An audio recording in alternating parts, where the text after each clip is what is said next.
How to add timeline in PowerPoint. Hello everyone, this is Sabrina here to help you today. So without any further ado, let's get right into the video.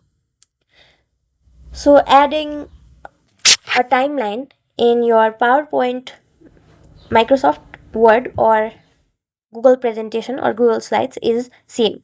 What you will have to do is simply go to this insert button.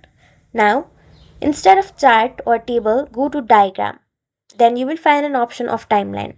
Here you will find several formats of your timeline like this. Select the one that you think is best suited for you, and then you can easily delete and also edit the chart as per your preference. So that's how you do it. Thank you for watching this video. Make sure to like, share and subscribe to our YouTube channel. If you got any questions, comment them down and I'll catch you in the next one.